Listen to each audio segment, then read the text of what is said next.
We are back for Full Court Press Radio, sponsored by Sofo LLC on the new 96.9 The Game, Orlando Sports Leader. I'm your host, Dane Thompson, checking in tonight with my main man, Paul Myers, and Mark Johnson of NBAFCPRadio.com.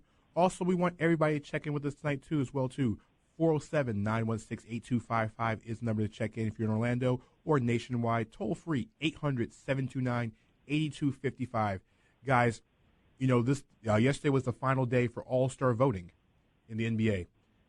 And everybody's been hashtagging NBA votes, so a lot of times these votings are skewed, and our first guest on the line tonight has a great article about the NBA, especially his All-Star column, and also he is also the senior editor of About.com. His name is Oliver Mahoney. Oliver, how you doing, my friend? How's it going today, guys? Hey, welcome.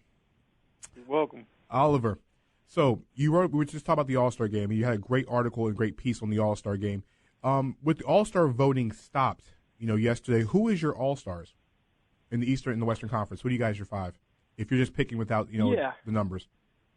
Definitely. Take out all the numbers, take out all the Justin Bieber tweets. And we're looking at, in the Eastern Conference, I think it's pretty clear cut. I have Lowry as my point guard, Jimmy Butler as my 2, LeBron James as my 3, Bosh as my 4, and Andre Drummond as my 5. Those are my 5 for the Eastern Conference. For the Western Conference, it's another one. There's a couple of them that are a little bit of question marks for a couple people, but really, Stephen Curry is my point guard. I've got Russell Westbrook as my 2, Kawhi Leonard as my 3, Kevin Durant as my 4, and Draymond Green as my 5. You really can't go against those 5 there. Draymond Green at the 5 is an interesting choice, but he plays 5 a lot for Golden State, so that's not a tough one.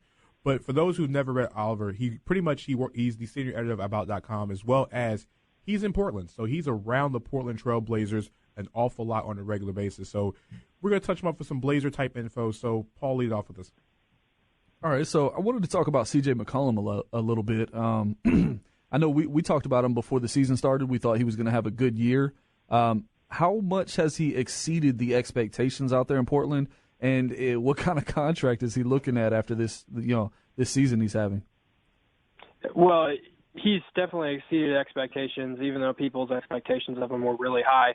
I know GM Neil Olshey has spoken really highly of him before this season as well as last season. That was really a key focal point into why they didn't even offer Wesley Matthews a contract, is because they knew what they had in C.J. McCollum. I don't think anybody could have expected the efficiency and how much he's scoring this year. He's really doing it at an impressive rate, especially for a third-year player. And really, as far as contracts go, I think he's looking at the higher end of the league at this point. He's really young. He's intuitive. He's smart. He's just really motivated to succeed in the NBA, and he wants it at the highest level. He's really not satisfied with where he's at right now and is always looking to improve. He worked with Steve Nash in the offseason and really impressed me in the offseason and how much he worked to get to where he is today. Yeah, and honestly, it couldn't come at a better time for him, with the TV money kicking in next year. Man, I think you're right. I think he's going to get paid big bucks. Exactly. Yeah, I agree. So, here's a question I have. I remember this guy, Alan Crabb, when he played at Cal. And, he was a smart player, heady player, could shoot. He's finally, able to step on this NBA stage. What is his development been in Portland? And just, watching him, do you see him as a guy getting better and a guy, who can move the Blazers maybe forward in the future? He certainly can. The way Alan Crabb has set himself up is pretty cool. Really, you have to give a lot of credit to Terry Stotts in what he's done with this team and Neil Olshey as well for assembling a team that allowed him to have minutes. Because really, before this season, you looked at it and said, well, Nicholas Batum, Gerald Henderson, how is he going to get any minutes? But really what's happened is Al-Farouq Aminu has played well in his time, but really Alan Crabb, his confidence level right now is way higher than it's been than I've ever seen it. And that really was the key thing for him moving forward. After last season, it looked like he was a little bit shell-shocked that he hadn't got more minutes. Everyone knew his potential and what he could do. He's lanky, he's long, he's athletic, and his size gives him an advantage at the 3 position a lot of the times, as well as playing some 2. His accuracy from 3 has been somewhat impressive this season, and everyone knows he's a sharpshooter. But really, Allen Crabbe has impressed me overall. He's definitely going to grow and improve as with his confidence throughout this season. You know, you talk about guys who are improving. You know, you look at the Blazers when the season started, a team that won, 45, 50 games over the last few years. They pretty much lost 4 of their 5 starters last year. They traded, Lopez is now in New York, LaMarcus Aldridge in San Antonio, Batum's in Charlotte, Wes Matthews is in, Dallas. And they're 19-25 right now, and they're only a half game out of the final spot in the Western Conference. Now, Oliver, I wrote an article earlier in the week on NBASTP.com that the Blazers should sell at this point in time. They're a half game out of the playoff spot. Do you think this team makes any moves at the deadline as we get closer to potentially try to push back into the A spot, or do you think they should just keep the status quo of the roster? So I'm a little torn by that question because what the team is indicating is that they are going for that 8 seed. Damian Lillard, as well as CJ, have stated multiple times that they are going for this 8 seed until the last-ditch effort.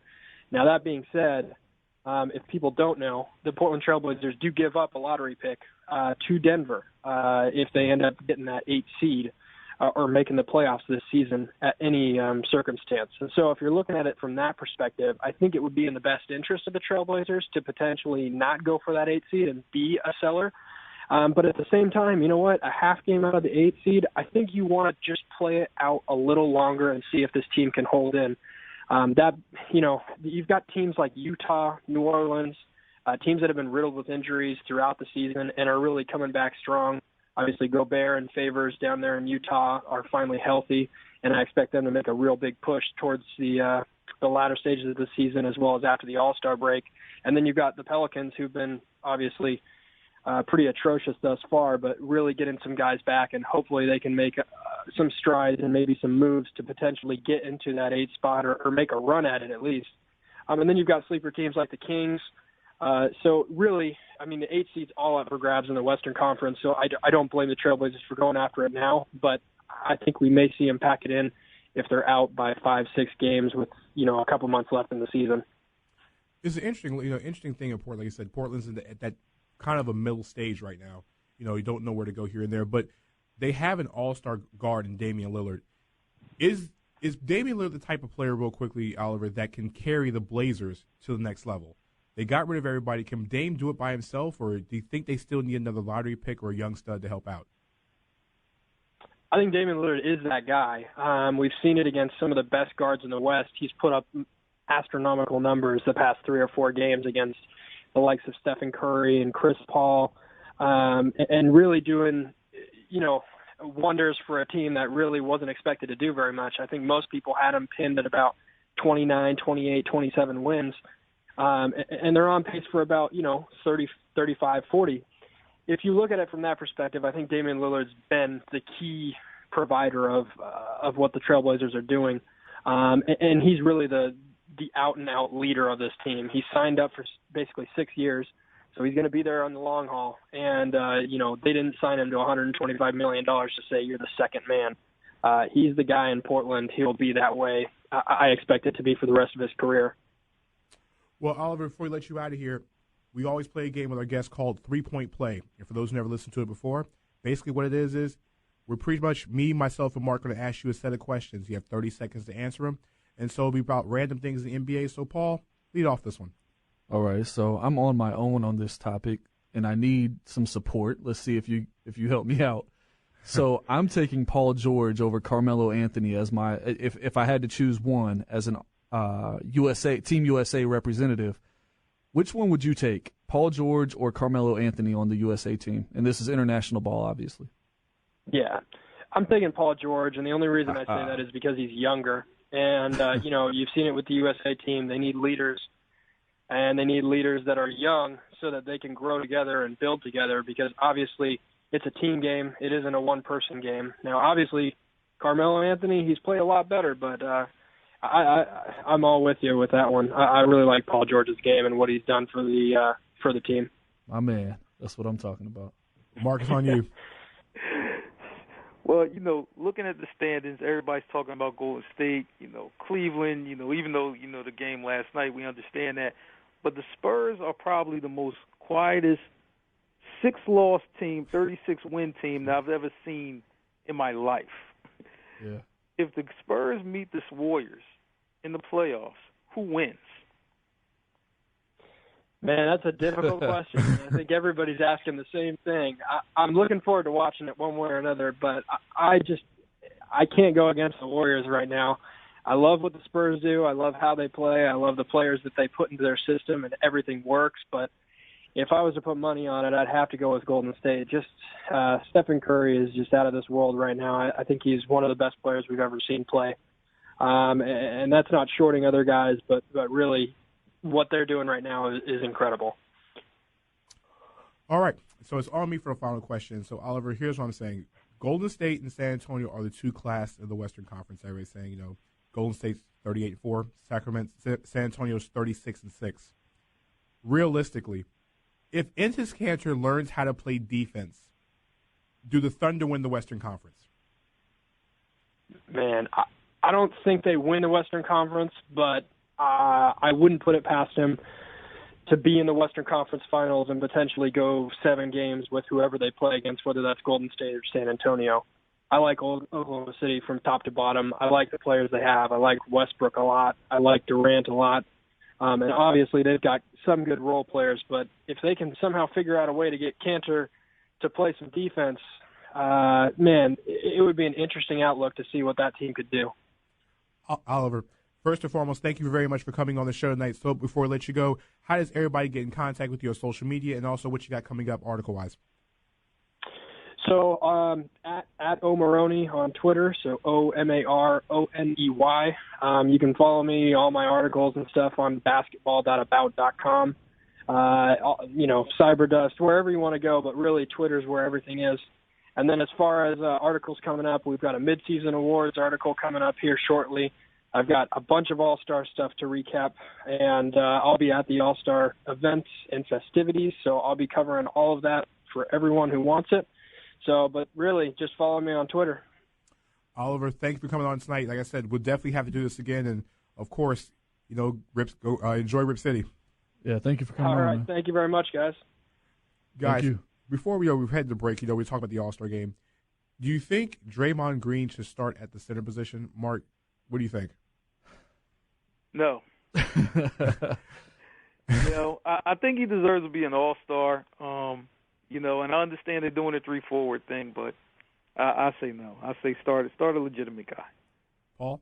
Yeah, I'm kind of torn on this because he's played well enough to be a starter. He really has. I mean, do you pull out Durant? I don't know what you do. Yeah, I don't know what you do here, man. That's a tough one. He deserves the start, man. I think I would rather, because I know Drummond's going to start over in the E, I would rather see a more traditional big man play. I'm not really – I don't know, man. I'll say no. I'll go with Mark. I'll say no. Chris, what do you think about that one? I hate to do it, but I agree with them. I mean, put him off the bench if anything, but I don't think he needs to be a starting center. It's kind of strange, right? It really is. He's like a hybrid. A very, very small hybrid. I mean, can you imagine him going against Drummond in the post in the All-Star game where Drummond would do this guy? Yeah, it's a strange match. That's why I don't want really. I'd rather him come off, like Chris said, come off the bench real quick. Whoever needs their first breather, just throw Draymond in there. It doesn't matter. You know what? For once, I kind of agree with the All-Star voting. I kind of want to see Draymond Green. It's an All-Star game. Let's have a little fun with it. Yeah, you would. Of course I would. But the thing with that is, Green has played enough center this year to actually be, considered the center. No, you're right.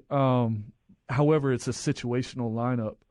That's why it's just a weird look to me, and I'm not used to it. So what we're going to do is, like I said, we're going to take a quick break here on Full Court Press Radio, sponsored by Sofo LLC on the new 96.9 The Game Orlando Sports Leader. Check in with us